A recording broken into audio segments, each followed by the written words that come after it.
Coming up next on the CHGO Cubs podcast, Cubs win on the road. Where were you for the Michael Conforto series? Plus, Colin Rea steps up big time. We'll talk about it. Plus, Seiya's return. CHGO Cubs. Let's go.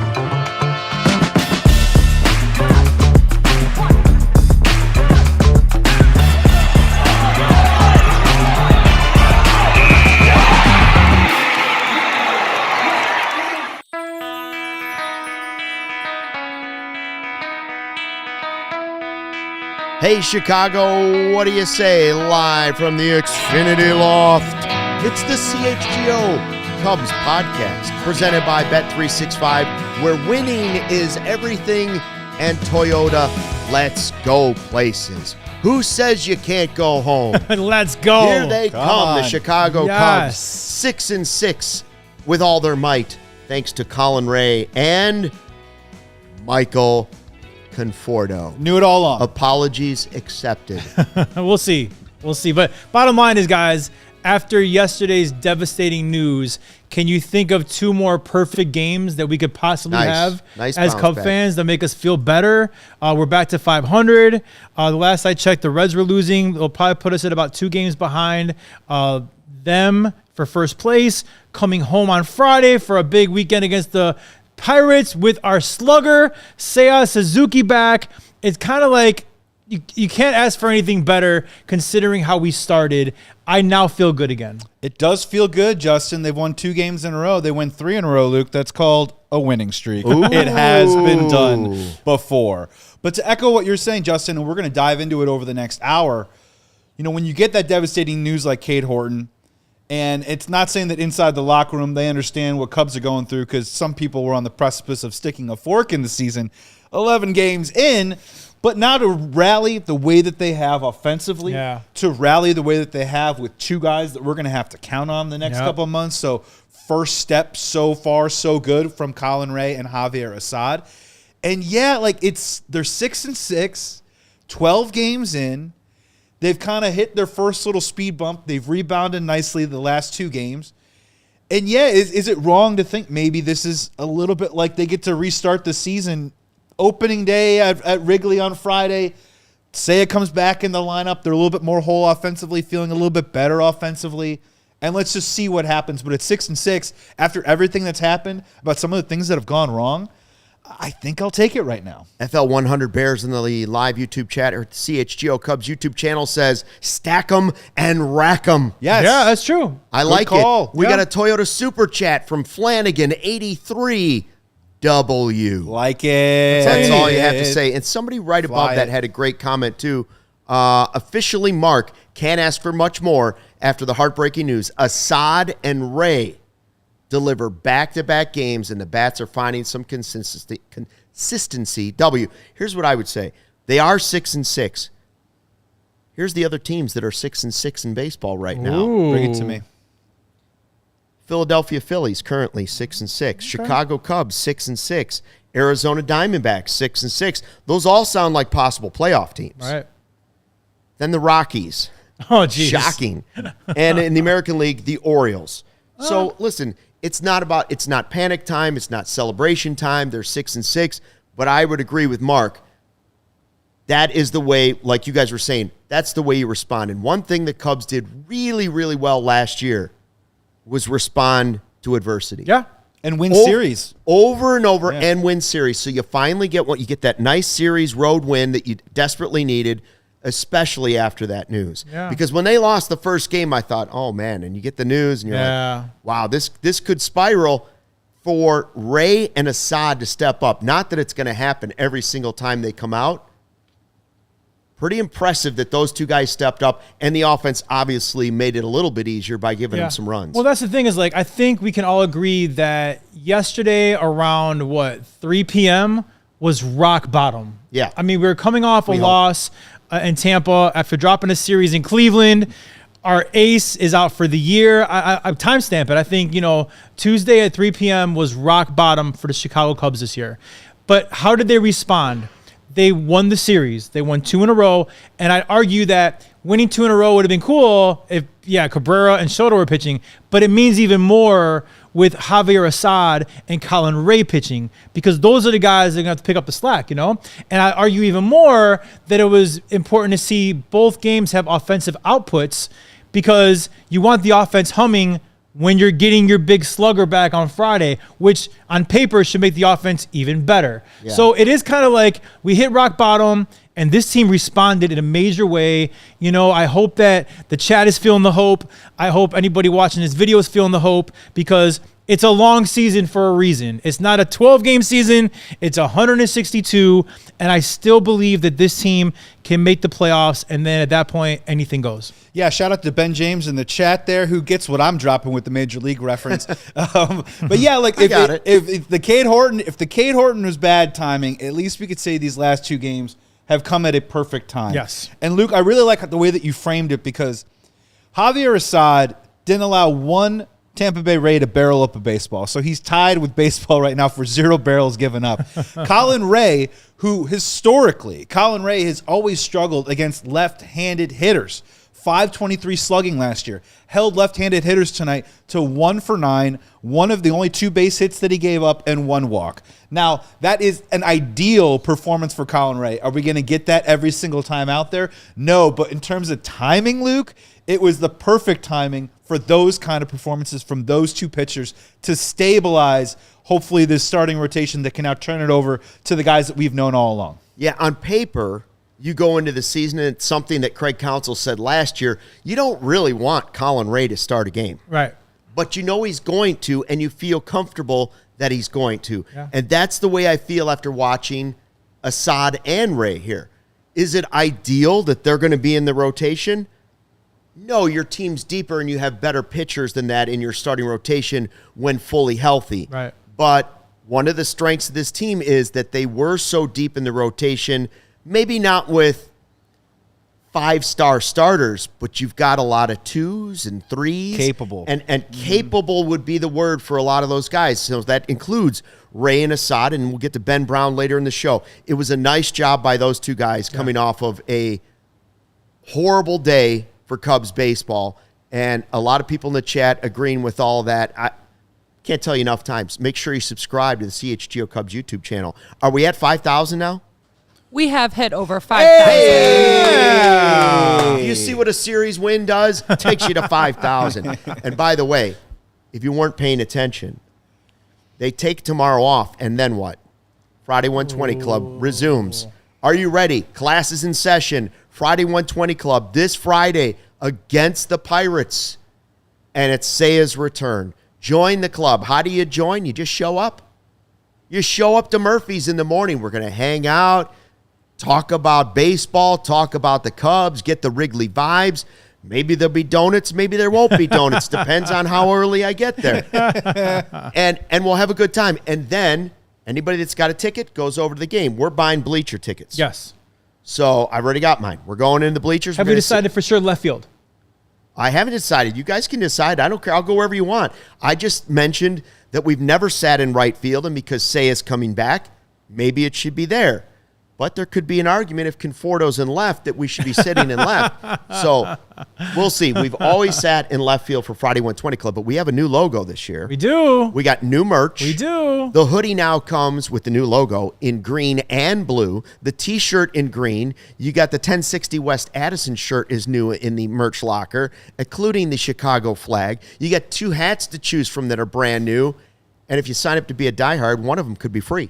Amazing. What more could you want? One of them could be free. But yeah, Hank, and then we're going to have the post-game show at Almost Home. Yep. Live from Almost Home, where we're doing what?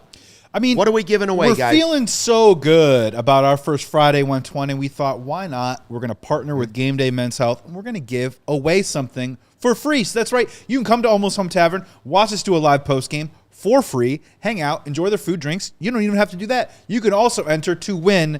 That's right. We're giving away an autograph signed Sammy Sosa jersey presented by Game Day Men's Health. You can enter to win that.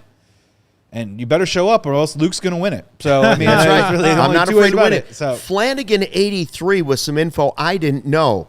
There will be a Chicago handshake plus hot dog deal available at Almost Home for $23. Oh, wow. Wow. Now, Chicago handshake That's a great deal. A shot of Malort and a old style beer, I believe, right? I believe so. I don't know. Flanagan 83, what is the Chicago handshake? I think that's what it is. Because I always thought it was... No. Yeah, no. You're not like dabbing somebody?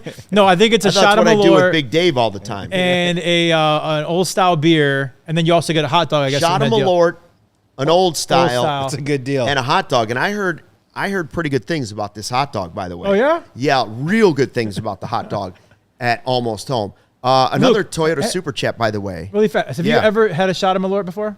I will never have a shot of You will never do it? No. Joey, have you? Oh, yeah. Come on. I did it one time. Come on. I had one in Arizona I was before say, we went we to... have that on video. Yeah, before we went to Bulls. Say what, Cubs win the World Series, I'll do a shot of Malort. That's your deal. Yeah. I did it one time. I was in a TV segment and they made me try it. Oh my God. Strong? It's just not good.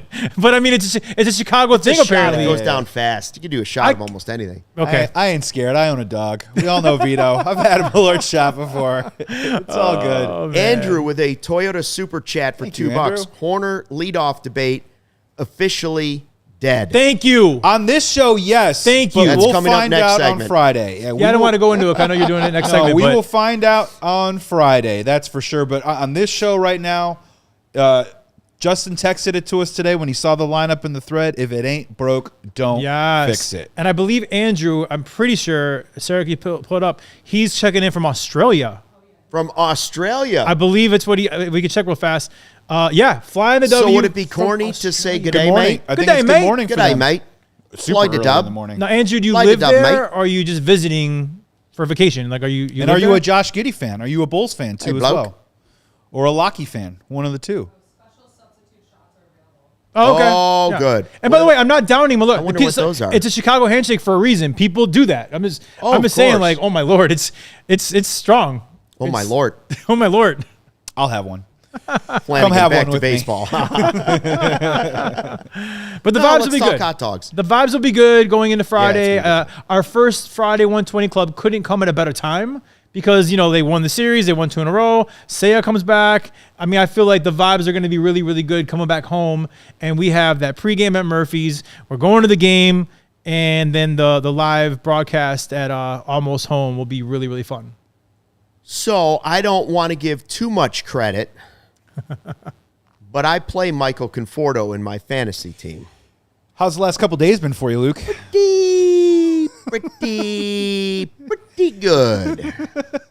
The return That of Conforto. Conforto guy all of a sudden. Listen, for anybody that wanted him DFA'd, that is not coming anytime soon now. No, he played himself into some more That chances. looked like a good lefty bat off the bench. And you don't need to like protect me here. I was calling for Michael Conforto to be DFA'd. He looked really, really, really bad for his first 9 at bats or whatever it was. That being said, he's looked pretty good the past 2 games. Credit where credit is due. I'm just very tentative to do a big apology segment on him because I did one for Ian Happ. I was kind of forced to do an apology for Ian Happ. Yeah, we forced you. After the apology, he kind of stunk. So do I want to apologize to Conforto? Or I believe it was one of our chatters said that, wait for a week and literally let somebody prove it for a week before you do a big apology. So I don't know. Well, I would like to ask the chat this because we like an interactive show. Would you prefer we continue to call it the big apology? Or should we go to the folks at Old Crow Smokehouse and call it the Old Crow Eat Crow? That's a good one. I'm prepared. I'm prepared for anything. With Michael Conforto, who knows what's going to happen? Look, I think when it comes to Michael Conforto, yes, I think the eyeball test, he didn't quite pass it. He looked really rough, especially on that first homestand. Mm-hmm. And frankly, I think the most concerning part about it was for a guy that's supposed to give you launch angle and hit the ball hard and hit the ball in the air, he just wasn't hitting the fastball. I mean, he was just completely swinging through it. He's had a really nice last couple of days. I think he picked up a hit also over the weekend too as well. So does this mean that he's going to have a renaissance going back to 2018? No. does this mean that he has an opportunity to maybe play himself into, that fortified bench role, provide a little pop off the bench from that left-handed bat? Yeah, because I think he's kind of got it back a little bit where you can say, yeah, of course, I think anyone could doubt themselves when they look poor at the plate for a long stretch. Just ask maybe Ian Happ the last couple of days. You know what I mean? But I think that at least he's like, I've been able to help my new team win, especially tonight. And I think what happened with him tonight, and maybe we'll hit it when we talk offense on the other side, there are some numbers that I was just starting to dive into for the first 11 games with the Cubs that some of it's good, some of it's bad. Some of it they can improve on, and some they were really good at last year that they aren't quite good at yet this year. Michael Conforto actually provided one of those things tonight, so I'm excited to talk about that for sure. The old crow, eat crow, bench me, nevermore. CHGO Cubs continues. We're talking offense after the break. Hey, Luke, I was walking down the street the other day. Someone rolled down their window in a Toyota and said, "Hey, Toyota boy." Is that you, Toyota boy? The word is spreading across the land. That's right. Why do they call me Toyota boy? Because my family drove Toyotas growing up. My first car, Toyota Corolla. Second car, Toyota Camry. They are stylish, they are durable, and everybody loves them. That's why the Toyota Boy says, let's put the good times back in gear. Because right now, whether it is that Corolla, Camry, Tundra, Tacoma, 4Runner, if you want some cool available features, Toyota has got you covered, whether it's power tailgates to power game days. And they got a trailer backup guide that clearly is champ of the ramp. Calling all weekend warriors and the 120 Club, check out the amazing vehicles that Toyota has to offer today. Make sure you check out also the Toyota trucks. You can find yours right now at Toyota.com. Toyota, let's go places, and take it from me, the Toyota boy. Timmy Toyota. Timmy Toyota. Joey. Yes. We're all looking for ways to stand out at work. Every day. Not everybody can be eye candy like you. Ooh, thank you. Not everybody can have beautiful hair, and frankly, not everybody walks in with Emmys like Justin and I do, just throwing it around. Not everybody's got prestigious awards like we do. But even you could do something like this. What if I told you there's an easy way to save your company hundreds of thousands of dollars? I'm in. You think the bosses are going to like that? Yeah. Do tell. Okay. Just sign up for a free facility assessment from ComEd. You don't have to be beautiful. Anybody could do it. You don't even have to speak like blah, blah, blah, blah, blah. Their engineer will give you free insights and actions that could actually save your business on energy costs. Basically, they'll create a plan to help you stand out and your business save money for free. Visit ComEd.com/facility assessment to learn more. Actual savings will vary based on customers' usage and rate. Back on the CHGO Cubs podcast presented by Bet365, where winning is everything, and Toyota, let's go places. We are live in the Xfinity Loft in downtown Chicago. The Cubs are coming home 6-6 on the season, and it is time for our drive of the game, brought to you by Toyota. Let's go places. It could be Conforto who cleared the bags. But I think we got to go Nico's first home run of the season, starting the game, setting the tone, and starting his run to a 15-homer season. Yeah. Whoa. I mean, he looks the part. Wednesday. He looks the part. I'll tell you what, man. Nico Hoerner, for me, I don't think it's a coincidence that since he's been a leadoff hitter, the offense looks better and just overall the vibe is better. Nico Hoerner, I mean, I started with you guys later in the second half of last year, and I always thought Nico Hoerner should have been the leadoff hitter of this team. I know the Happ experiment was happening, the Bush experiment was happening. Those guys have their places in our lineup, but it's not leadoff. And I think that Nico Hoerner is the perfect leadoff hitter for this team. I've said it, I sound like a broken record. I've said it a million times, but it looks like finally Craig Counsell got the memo, and it seems like lefty or righty, Nico's his guy, at least so far. And I mean, the results have been good. And also, I said it last night, I'm going to say it again because it happened again. You lead off a game one time, and what happened today? Bomb, right? Great. Sets the tone. We're up. We're playing with a lead. He comes up again later on in the game with runners on base because you only lead off one time a game. So he could be the leadoff hitter and start the offense, you go, we go kind of thing. But also, he can hit with runners in scoring position, which he's very good at as well. You're kind of getting both with Nico Hoerner. So, guys, you know where I stand. Keep him at the leadoff spot the rest of the year and let the offense fly.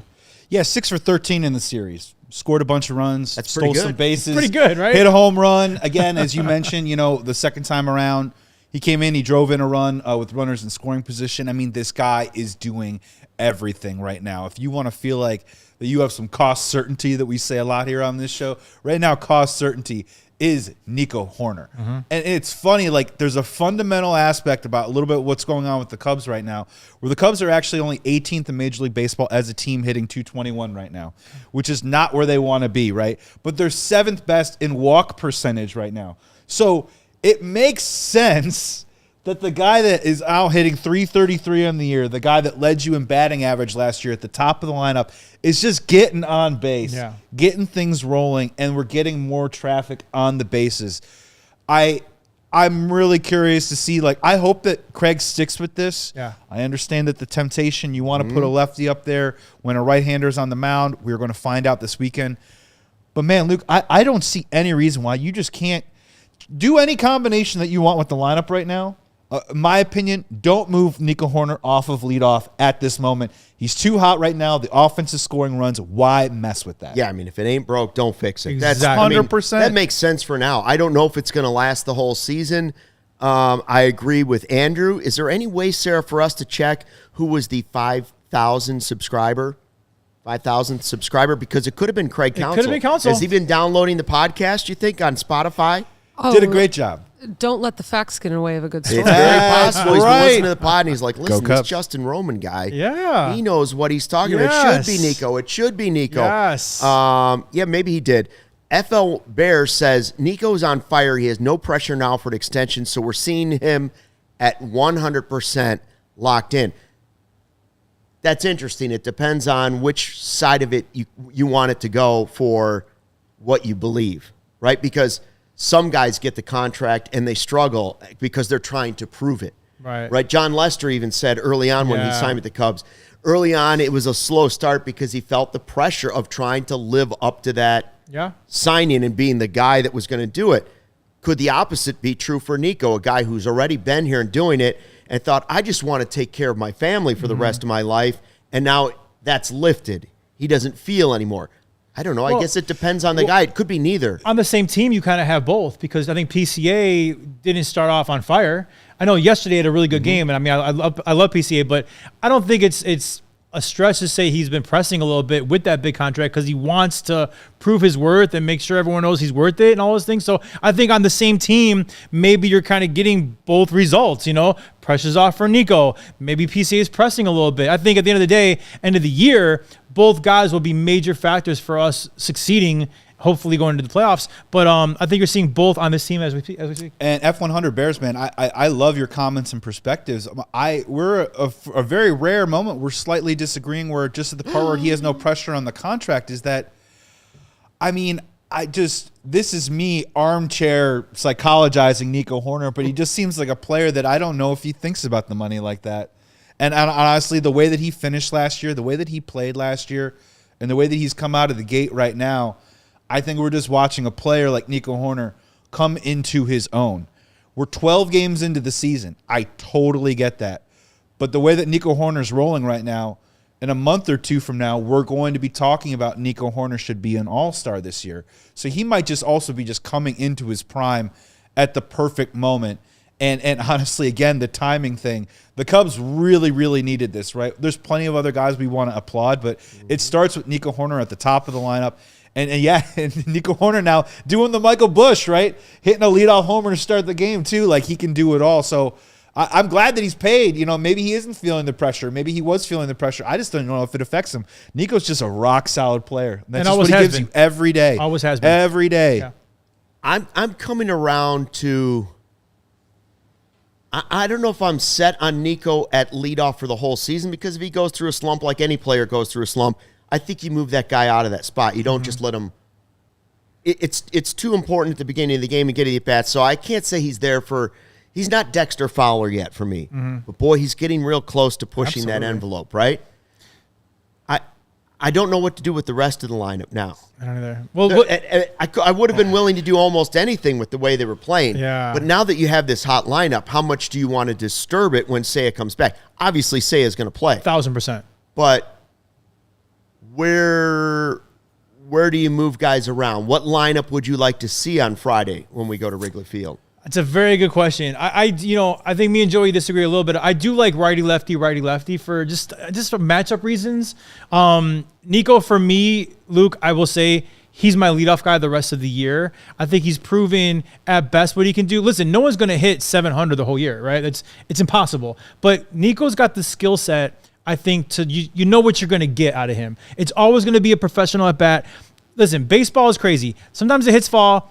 Sometimes they don't, right? I mean, Bregman's been crushing the ball at times right at guys, right? Your batting average sucks because of it. But so Nico's skill set, I think, it belongs in leadoff no matter if he's batting 700 or going through a stretch or he's batting 200. My ideal lineup Friday would be Nico leading off. I do love Bregman in the 2-hole personally. I don't know why. I feel like he's got that Ryan Sandberg kind of just a professional at bat, can hit behind a runner, a hit and run situation. I feel like he's the perfect guy for number 2. But then I would go lefty righty by going Bush, Seiya, PCA, and then it's a coin flip where whether it's Hap, Swanson, Miggy, Mo Baller. But I think my top 5 is Nico, Bregman, Bush, Seiya, PCA. Yeah, I do like and see Seiya probably in the cleanup spot. I mean, we're splitting hairs, right? Like Nico, Bush, Bregman, right. Seiya, Nico, Bregman, Bush, Seiya, whatever that is. I think whatever the combination is, these last 2 games at the very least, if we're going to freak out on this small sample size, allow me to have some encouragement over these past 2 games. And what I've really noticed is when you kind of hop onto Baseball Savant, you start kind of sneaking around a little bit about what's going on with this Cubs offense, is you see a lot of good, and you definitely see some bad. Let's start with the good for a second. The Cubs offense so far right now, they're 6th in baseball right now in barrel rate, and they're 3rd in baseball right now in hard hit rate percentage. As a team right now, they are 4th in Major League Baseball in exit velocity. We've seen it, right? Yeah. They're hitting liners straight at guys and all this other stuff. The part that's bad is that they're 6th in Major League Baseball in home runs. They're 8th worst in doubles. What have we seen the last couple of days? Extra base hits. There's other ways to get slug and get your slug up that isn't necessarily a home run. We've seen balls hitting the gap. Conforto hits one off the wall. Nico's hitting one down the line this way, that way. Carson Kelly's hitting one down the line. Matt Shaw's hitting the ball right on the nose. They're doing a good job with the walk percentage at 7th best. They're also the 5th best in baseball and not swinging at the first pitch on offense. But here's the part about it, the good and the bad. With runners in scoring position before tonight's game, so this number went up. They were hitting .286 on the season. The only problem with that is that their slugging percentage as a team is only .378 with an OPS of .731. So that OPS with runners in scoring position is in the middle of the pack in Major League Baseball. For reference, last year at .378 slugging, the Cubs were at .445 slugging. Can you give me halfway there? And we're seeing that go up a little bit. So yeah, they're hitting the ball when there's runners in scoring position, but they're singles. We're going station to station a little bit right now, and if you've seen early on in the year, the home runs have all been of the solo variety. If you up that slug a little bit and keep creating traffic on the bases, that's when those big innings start happening. And I think that's what we've seen the last 2 nights. Bases loaded, clearing double from Michael Conforto, right?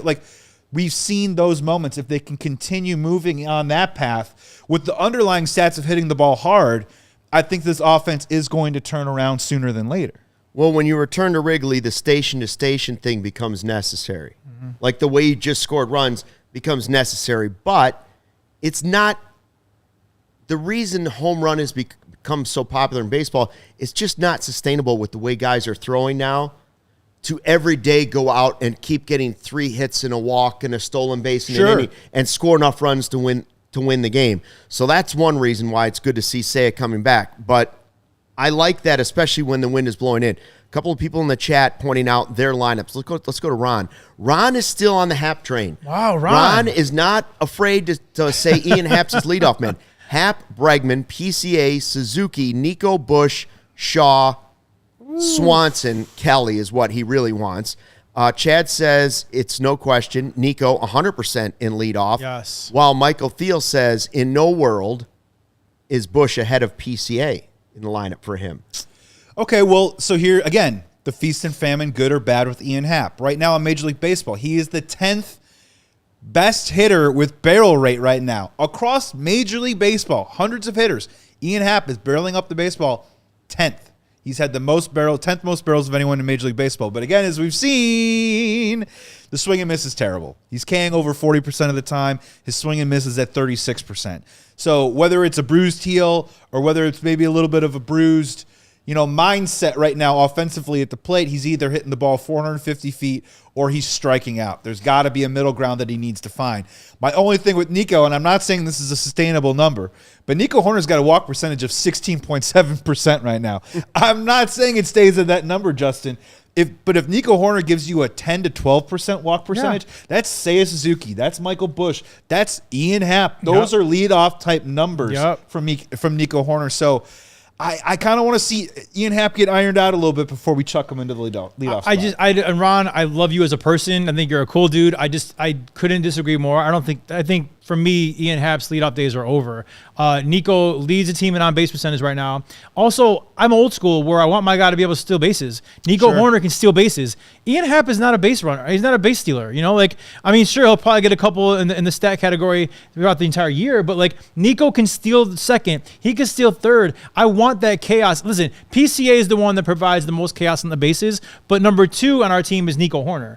I want that guy who's leading our team in on-base percentage, the professional hitter, the guy who can steal bases. I want that guy leading off for me. Oh, and by the way, he's hitting home runs now too.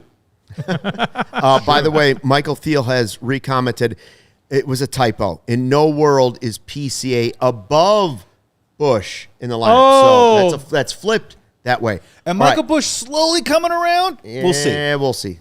Coming up next on the CHGO Cubs podcast, we will talk about the return of Seiya Suzuki. Yes. Amen to that. It's the CHGO Cubs podcast. The baseball season is so long. It's up, it's down, it's highs and lows. As you saw yesterday, the Cade Horton horrible news, but then the Cubs win. It's up and down. Well, our friends at Sunnyside Dispensary are here to elevate your baseball season. Sunnyside is your home for judgment-free shopping. They have a crazy selection with over 100 different strains to choose from with easy online ordering and in-store pickup. Whether you're in Illinois, Sunnyside's got a location for you. They have spots as far south as Champaign, and if you're up north, no worries. They have South Beloit and everything in between. Stop in the store nearest you for expert guidance from their staff. And if you don't want to get off your couch, you don't want to leave your house, no worries. Head to their website for only the best under the sun, including 50% off your first 3 online purchases. Yes, 50% off your first 3 online purchases. Enter promo code HIGHChicago at checkout to qualify. That's HIGHChicago, HICHGO at checkout. Sunnyside Dispensary, only the best under the sun, only for 21 plus or Illinois medical card holders. Top 4 answers on the board. Survey says, if you're a regular viewer or listener of this show or any CHGO show, we want to hear from you. Just take a short survey. Let us know what you love, what we could do better. You get a chance to win a $100 Amazon gift card. Ooh. Obviously, now, if you're a follower of CHGO Cubs, then you're someone with great intelligence. Yes. We already know that. Yeah. Great taste, impeccable judgment. Yes. So we want to hear from you. Head to allchgo.com/survey today. Get signed up. If you're watching us, you can scan the QR code right on the screen. It takes about 3 minutes to fill this thing out. Mm-hmm. You open it up, give us a little feedback. Everybody who completes the survey is entered to win the possibility of a $100 Amazon gift card. Ooh. Let your voice be heard. And, if you're want to say Stucky's the greatest? Or Roman? Or Joey? That's the way. CHGO Cubs, wink, wink. Maybe you'll have a better chance. You know what I'm saying? All right, back on the CHGO Cubs podcast. Cubs win 6-2, take 2 out of 3 in Tampa. Now they come home to play the Pirates. This is the CHGO Cubs podcast presented by Toyota and Bet365. We are live in the Xfinity Loft, but on Friday, when the Cubs pick up action, they will be live at Wrigley Field. We will be live first at Murphy's, then in the bleachers with the Friday 120 Club. Then we will be at Almost Home for the big postgame show live at Almost Home. We're going to give away the Sammy Sosa signed jersey and the Chicago handshake plus a hot dog for $23. In honor of Sandberg, 23. Love it. Come on down, Andrew. I'm not just a regular viewer and listener. I'm a regular. Well, come on down, regular sicko. Wait, he's in Australia. He's in Australia. I don't think he's making that's why he it. said, come on down. No. Way down under. If you will it is no dream, dude. Come on. Get on that flight. I heard air travel's great these days. The only one who's excused from coming on Friday is Andrew because he's down under. Andrew, if we can fly to the moon, we can fly to Chicago. That's true. That's we can true. fly to You Chicago. heard of Artemis? Come on, Andrew. By the way, I heard the toilets aren't working on Artemis. Ooh. That's what happened. But they got They got the Freddie Jones music up there, though. They got Freddie Jones band playing in a daydream. That was prior to the toilets going out. Oh, yeah. Yeah. No gravity either. Oh, don't come on. Let's keep this. Let's keep this podcast. Tom, how you feeling? Upbeat. It's floating by. Last night we got people's shorts falling off. Tonight we're talking. There's the moon. No, it isn't. That's not the moon. Broken. It's over here. Here's the craters. All right, okay, so Seiya's back. Hope you'll join us on Friday for the very first Friday 120 Club of the year. We got the new merch for it. We're going to have a lot of fun, just like we have in the past. Hope that you will be there throughout the season and join us. Listen, you don't have to buy tickets through us. No. Just buy a ticket and hang out, or just go to the game and hang out before and after. Yeah, come to Almost Home, Barb. That's what you have to do. It's actually my first 120 club ever. Like, I mean, I'm still kind of newish here, and it's my first 120 club with you guys, and I'm super excited. And listen, I don't care if it's 80 degrees outside or if it's 50. I love going to Cubs game. My first Cubs game of the year actually will be Friday. Me too. So it's gonna be fun, man. I want to reiterate that it is a free event. Murphy's is free. The live broadcast at Almost Home is free after the game. If you want to buy a ticket to the bleachers, the Cubs, that's not free, but like we're paying for it too. But we're all going to hang out as one happy Cubs family, and the vibes are definitely better now than they were about 48 hours ago, right? I think Wrigley will be rocking. Hopefully the rain is over early morning, and then we just get a nice Friday afternoon at Wrigley Field. Absolutely. Let's do it. Weather's not supposed to be terrible. No, I mean, listen, So, layers. we'll Layers. We're good. Whatever. Layers. Fit check. Seiya Suzuki expected to be in the lineup for the first time this season. The first thing I want to say is I hope he's healthy and ready to go. Looks like he did a nice job on his rehab stint. He did. Can Seiya stay healthy the rest of the season, please? Yeah. Because it just feels like it's the beginning of the season, then later in the season. I want him to be consistent. If this, first of all, we don't even know if this is his final season in a Cubs uniform. I want to see him play the rest of the games. Yeah, same. Right? Most of them, at least. He can have some off days, but I want to see him play a lot of games so we can get a real evaluation. Not that we don't have one now, but I want to really see him have his best season and make it a difficult decision for the Cubs. What are you going to do? Yeah. Is he that important to the lineup? Have we seen it 6-6 that you need him in the lineup? I would argue yes right now. He's an elite bat. When he's right, he's an elite bat, and he makes everybody better. As we're doing our lineup configurations, I know Joey and I think we said ours, he's our cleanup hitter, right? I don't know where he is for you, Luke, but definitely middle of the order for you. And that's a big deal, and it slides everyone else. Maybe some of the guys we're fighting about that shouldn't be in the middle of the order, now they're not because you got the guy who should be. So Seiya is very important to this team. I'd argue he's probably never stealing our base for us again, and for sure not sliding head first while he's doing it. Saran says DFA him. DFA him if he slides head first. Play a very cautious right field and just hit the ball hard. That's all I want from you, Seiya. Can't wait to see you on Friday. Well, and what we were bemoaning a couple of days ago has turned the corner a little bit, but he just, he strengthens the top five. Mm-hmm. I like what I've seen from the bottom half of this lineup so far. The bottom half of your lineup is not supposed to carry you offensively, but what we've seen from Matt Shaw, who I think is honestly off to an excellent offensive start. Absolutely. Moises Ballesteros, you can see him having better at bats. You can see him hitting it on the screws. He worked a walk today. That was really great to see. Dansby's hot streak is, I don't know when it's coming, but it'll show up sooner or later. Uh-huh. If you can it's coming. Is it coming? After he slammed his head on the ground today, it's talking about head first slides. Easy, man, and his hair still looked amazing. Perfect. It was perfect. I digress. Just hope his head's all right. Yeah. That. But again, we're sitting here, Ian Happ. If you slide Seiya Suzuki in there, I can guarantee you that some combination of Alex Bregman, Michael Busch, PCA, Seiya Suzuki, and Nico Hoerner. That is a strong top 5, ladies and gentlemen. And then Ian Happ moves his way down into 6th. Carson Kelly, after kind of a slow start, loving what I'm seeing from our catching battery right now. Yeah. Carson Kelly is hitting the ball hard. What did I have it here? He's 11th right now in baseball and exit velo at 94.5 and hit a couple more rockets tonight. That is what it's going to be about, bringing Seiya Suzuki back in. Some of these guys can get back more into some roles that I think are suited for their offensive talent and potential. That's what's going to be exciting. Also, quick side note, I can't wait to watch Seiya Suzuki in the ABS system. This is a brave new world for Seiya versus Suzuki. The computer. Yeah. Seiya versus the computer, and I think Seiya's going to win. So I think it's great news. I'm with you, Luke, though. He played over 150 games last year. He's not going to hit that mark this year because he's already missed the first 12.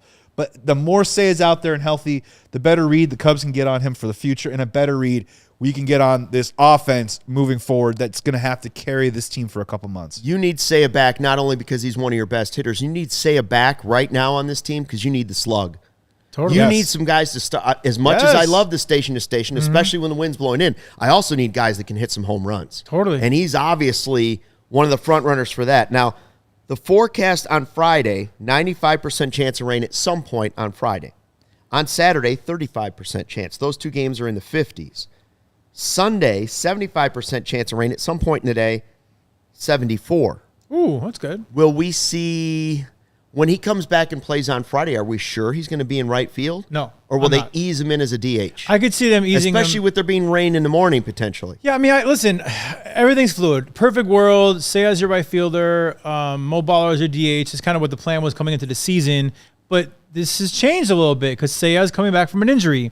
Seiya is more important than almost anybody in the offensive lineup, minus obviously like a PCA. So my point is that if they feel like Seiya needs to be at DH for a couple games, I'm okay with it. I want him to be healthy, but I want his bat. Like, listen, I don't want his glove. We'll use his glove in right field to fit the puzzle, but I want his bat. So if they determine that it's at DH, Mo Baller is going to go to the bench or something else is going to happen. But Seiya first. He's the priority. Is he our right fielder? Is he our DH? Whatever his leg can handle, that's where I want him to be. Creates a great competition as well that I'm not intimating that there won't be struggles at some point this year. But through 12 games, Matt Shaw has passed the test in right field for me defensively. Yes. There's going to be hard moments, obviously playing at Wrigley with that well. There are going to be some bumpy moments, but in terms of the tracking, I think it's gone pretty smoothly right now. So Seiya Suzuki coming back, I would like to see him kind of trade off a little bit between DH and right field, and I would like to see Craig kind of decide with the hot hand, do I go with Moises Ballesteros at DH, play Seiya in right? Do I put Shaw in right field, play Seiya at DH? How can I mix and match that a little bit, keep both of them fresh, and play the guy that is sharpest and giving me the most offensive impact at the time? So far, in terms of Matt Shaw, I just think that he's answered a lot of questions so far. I'm not saying that he should hit ninth. I'm not saying that he's going to turn into this all-star overnight.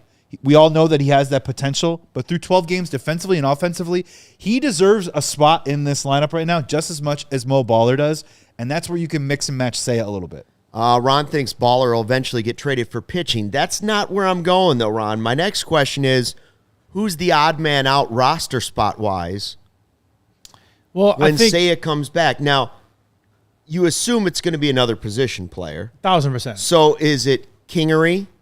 Is it Carlson? One of those two. Kingery hasn't even started a game yet. Or is Happ's heel sore enough?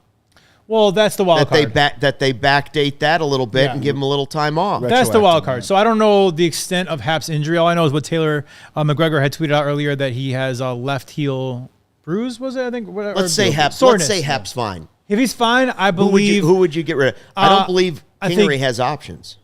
I know Carlson doesn't. I don't think either one does. Well, it's one of those two guys. So one of them, we're saying bye to one of those two guys. Because I will say, even though I was very hard on Michael Conforto has played himself into not being cut from this team. And he's a lefty. That's right. So ultimately, it's going to be Carlson or Kingery. I don't know exactly if Kingery has options or not, but one of those guys is going down on Friday. I don't toss it up. Who? I don't know. Do you have enough flexibility in the infield with Nico being able to play short, Shaw being able to play third and second, short, second, probably all three? Yeah. You got Rojas, you got Trantos in the system. At the same time, let's just say you move on from Carlson and you're down an outfielder. There's this guy named Kevin Alcantara that has 5 home runs in his last 10 games. Carlson. So it might just be a roster squeeze. I don't know if anyone deserves it more than the other. I just know Scott Kingery hasn't gotten a start so far. So I'm asking that question. That's a good point about KA. You know, Alcantara down in AAA, then crushing the ball. And what is he? He's a right-handed hitter. What is Carlson? A right-handed outfielder. So they're he's a switch hitter though, yeah. Okay, but still, so ultimately, like, that's a good point. If you're keeping Conforto, which I do think they are going to keep Conforto now, I think that Carlson might be the odd man out. But then I'm not going to cry either way. Whatever it is, having Seiya over any of those guys is a win on top of a win on top of a win. Yeah, the book on Alcantara is that he can't hit righties. You got Conforto there, right? So, you know, there's that situation. The one thing that I think maybe we can all agree on, and if Chad, if you disagree with me, just let me know.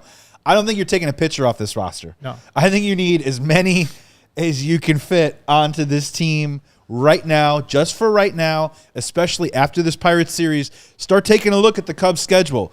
They play some heavy hitters throughout the course of this month of May. I think you need more pitchers than you probably need bench guys right now. That was scary. I didn't know where you were going with that at first, Joey. What's that? We need pitchers. We do. I was like, we're not getting rid of pitchers. We need all of them. Well, we can't take one. Yeah, I was saying sending one down and keeping an extra bat. You're scaring me. They may ask Sutcliffe to throw a few innings at this rate. Coming up next on CHGO Cubs podcast, we're going to look ahead to the Cubs pitching matchups, who they have throwing this weekend.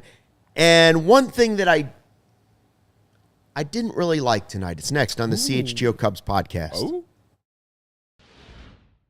Hey, Cubs fans, new vehicles are in store right now at Ray, Chrysler, Dodge, Jeep, and Ram. And this is your chance to score a great deal at the Declaration of Deals sales event. Shout out Hamilton. Yeah. Head to Ray CDJR on Route 12 today to choose from their huge inventory of new Chrysler, Dodge, Jeep, and Ram vehicles. And right now, get 0% financing for 72 months, plus no payments until spring on new Chrysler, Dodge, Jeep, and Ram models with over 125 vehicles priced under $20,000. What are you waiting for? And they have a friendly team of brand experts that can help you through each step of your car shopping journey. Plus, since they prioritize affordability, you know you won't overpay for the vehicle that you need. And with Ray's Price Promise, you can shop confidently and with no add-ons or hidden fees. The price you see is the price that you're going to pay. It is that simple. So go check out our partner today to shop one of Chicago's area's largest inventories. That's the team at Ray CDJR. It's the only one that we recommend. For more information, visit Ray CDJR today on Route 12 in Fox Lake or online at raycdjr.com. Serving the community since 1963. When the biggest sporting event in the world comes to our backyard, and no, I'm not talking about the World Series just yet. Not yet. Toast with the icon of celebration, Don Julio 1942 during the 2026 World Cup. Made to be raised. That bottle is iconic, and they have 3 different options for the World Cup. Tell me. The original, the icon of celebrations, the trophy for legends on and off the field, and the mini for small but iconic moments. The trophy everyone can take home a special edition of Don Julio 1942 that honors the artistry of tequila making, a symbol as timeless as the beautiful game itself and inspired by FIFA World Cup trophy. Whether you're at your favorite spot or stacking up for home, make it a Don Julio 1942. And again, we're going to be doing a lot of stuff this year with Don Julio, CHGO. We're going to partner up, do some things around Chicago in honor of the World Cup. So, come out, do some shots, and have some fun, right? Let's do it. Back live in the Xfinity Loft in downtown Chicago with the CHGO Cubs podcast presented by Toyota and Bet365. Cubs win 6-2. And now, after taking Thursday off, we get ready for the Pirates to come to town for a homestand. We've already said Seiya expected to be back in the lineup for the first time this season, and Shota on the mound. Mm-hmm. What a great job the Cubs have had so far in this last time through. Shota, good enough. Tyone, good enough. Ray, good enough. Assad, more than good enough. 4 guys that a lot of people would say, I don't know, DFA. All 4 guys have been productive at some point in a start this season. Now, it may not always be that way. So what do you expect from Shota? Hopefully the wind is blowing in. Right. Hopefully the offense is scoring runs. Yes. Offense scores 5 or more, I think we win the game, right? So, listen, I'm a Shota fan. I always have been. I've said it before. I'll say it again. Out of his 2 years with the Cubs before this year, a year and a half of that was ace-like results, Yeah, he stumbled down the stretch last year, was unpitchable in the playoffs. But this year so far, he's looked pretty good. I think reminiscent of the old Shota that we like. So I'm optimistic about Shota Imanaga. And, listen, we need him now more than ever, don't we? I mean, we need him to be the good Shota in 2026 because we're missing, obviously, Cade, and we'll see about Boyd. But no, I'm expecting good things. Hopefully also that, you can't tell me that him and Seiya aren't friends and they're fellow countrymen and stuff. So it's a big deal for Seiya to be back finally. So I hope Shota feels that and rises to the occasion. A couple reasons why I have some optimism, at least about this start for Shota here on Friday. The first one is, to the Pirates' credit, offensively, they've been scoring runs so far this season. O'Neal Cruz is off to a hot start. We all know what he can do when he connects. We also know he has a lot of swing and miss in his game. But, again, left-handed hitter. Brandon Lau, the all-star infielder that they brought over, left-handed hitter. Ryan O'Hearn, guy that they brought over, left-handed hitter. So there are some of the key pieces in the Pirates lineup that are left-handed that should hopefully give Shota an advantage. I'm really excited to watch Connor Griffin hit and hopefully not hurt Shota too bad. The part that's so good about Shota, and you can take this however you want because it's so early on in the season.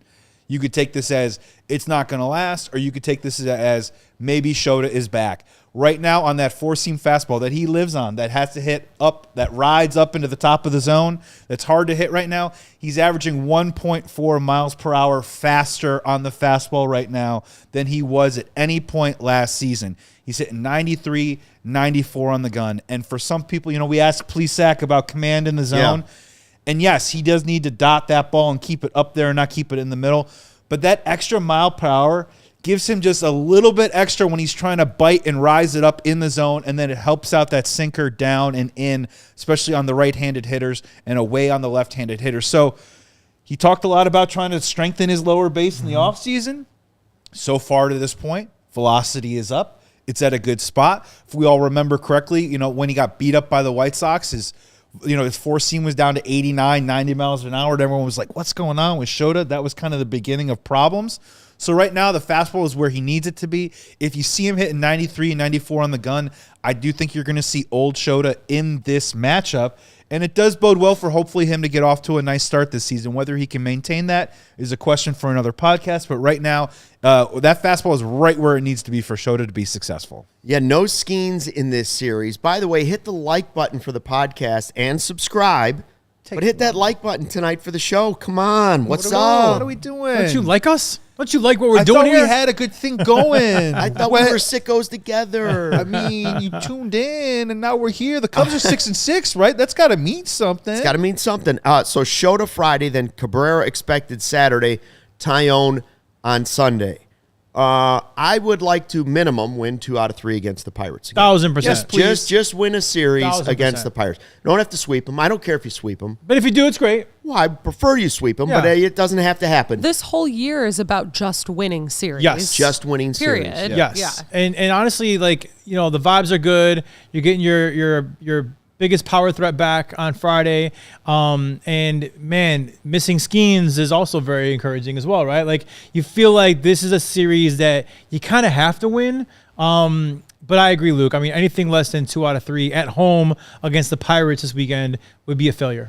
Yeah, they got 3 matchups against 3 right-handers, so that's good news from Moises Ballesteros and all the lefties in the lineup, which is great. They've got some guys on there that, look, the Pirates, this is what the Pirates are outside of Skeens. They've got young pitchers with a lot of potential that people have high hopes for. But the question is, early on in the season, can a patient, disciplined Cubs team that's sort of turned the corner and hitting the ball hard and now the ball's finding grass, can you get some things rolling a little bit? Carmen Mlodzinski is going on Friday. His last name is like it fell down the stairs. It's like MLODZ all over the place. Brandon Ashcroft is the guy that they like a whole lot. And then obviously Bubba Chandler, one of their top prospects, is going to pitch on Sunday. So these guys might have great careers. It doesn't mean that they have to have great moments this early on in the season, hopefully against a Cubs team that could put some runs on the board against them. Chicago area guy, started with the Pirates, also played and pitched for the Cubs. Who am I thinking of? Tom Gorzolani. Tom Gorzolani. Oh, wow, that was lightning Tommy fast. G, there it is. Man, if that was a draw at high noon, nice, I'd be dead. very nice. Let's go. That was amazing. Nicely done. Thank you. Okay, I said, as we teased a break, I said, there was something I didn't love today. Yeah, what could I not love? 6-2. My guy Conforto comes up and basically wins the series for the Cubs. Your guy. We had the Ass Man, and then we had Ray. They were both great. Everything was wonderful. What stuck with you, Luke? What stuck with me is that Palencia has only pitched in 3 of 12 games. Oh, I thought Thank he was you. going Danny P on Friday, baby. I thought he was I gonna asked go the tonight. same thing. I'm like, where is Danny? P, Where is he? I understand. I understand the thinking. I'm just going to put thoughts in his head. This is what I'm assuming. Yeah. Craig Counsey. He went, I got to see if I can get Ben Brown and Hunter Harvey some low leverage situations to try and get. We're going to need these two guys. We need to get them going. And he thought, here, let's load you. This game's over. Let's ease you back into feeling good about things. Okay, I'm with it. But I want Daniel Palencia to pitch more often than 3 out of 12 games. I do too, but don't you want him fresh? Yes, I want him pitching fresh in when it matters. September He's gotta every work. day. But I feel like we haven't seen him in like 75 days. No, or you're something right. like that. But I forget what he looks like. Don't forget, he was doing a lot of high leverage in the WBC. That I'm sure threw off his schedule a little bit. He has pitched and looked phenomenal for us this year in those outings that he's been out here. I'm okay with it because, again, like if we didn't need him these past couple days, which we didn't, I'm okay not wasting him. Now, listen, we may need him back-to-back days, Friday and Saturday, right? And I hope that Council uses him Friday and Saturday.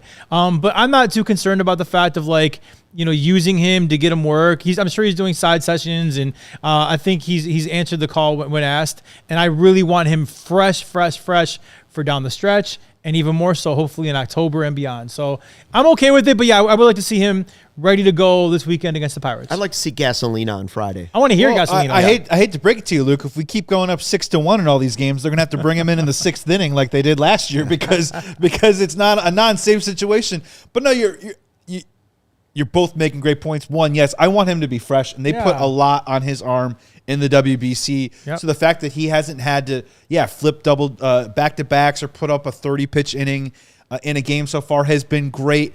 But to Luke's point, you want one of your most dynamic weapons to be sharp. Yeah. Like that's what you want. And what we're rapidly realizing is that Daniel Palencia is a weapon for us in the bullpen and a guy that we did not have last year. I mean, the part about, I get it, Cade Horton's out and the pitching. When we lost Justin Steele last year, it was not quite at the same time, but it felt the same way. Mm-hmm. A big difference about this Cubs team is when that happened last year, they did not have a legit closer. Mm-hmm. This team has a legit closer, and his name is Daniel Palencia. So, yeah, Luke, I'm with you, man. I'd like to see some more work, but, let's score a bunch of runs, and he'll pitch his 4th game in July, man. I don't know. Throw the Shady Rays on, and let's just chill out. Don't forget, they're not playing Gasolina in Tampa. You want to hear that song for him to come out to. They'll play Gasolina in Wrigley Friday, maybe Saturday, Sunday. So I'd rather him come out home, get the speakers bumping and the crowd going crazy and watching Gasolina live from the left field bleachers. Come out with his gold. Is he going to wear his gold medal instead of just like a regular chain? Yeah. And then imagine if you went giant chain, you went with the gold medal flopping around after, hauled it out after every game. He is swaggy. Yeah, Sarah, you were saying that he had sick drip last year. Like, I love his fit from like the high socks and the chain. But earlier you were like, he looks even better this year. Like, he looks cooler. Think he looks great. He's cool. And I became a fan of him last year because he proved it, and then truly with the WBC. I mean, everyone saw that. That was amazing. Yeah. And I'm just so happy he's a Chicago Cub. Yes. And I can't wait to buy his jersey. Oh, which is jersey. I've never bought a closer's jersey, but Sarah really put that in my head. I think that whenever I buy my next jersey, it might be Palencia's. Really? You don't have an Alfonseca or an Aguilera rolling around? You don't have a Carlos Marmol? And Eric Gregg? I don't, but Rick Aguilera? Palencia could be my first. Like, I love him, and he's got swag to him, and I think he's going to be here for a long time. Hey, real quick before we go, what did you think of Ben Brown and Hunter Harvey? I thought Ben Bauer looked really, really good. I know he gave up 1 run.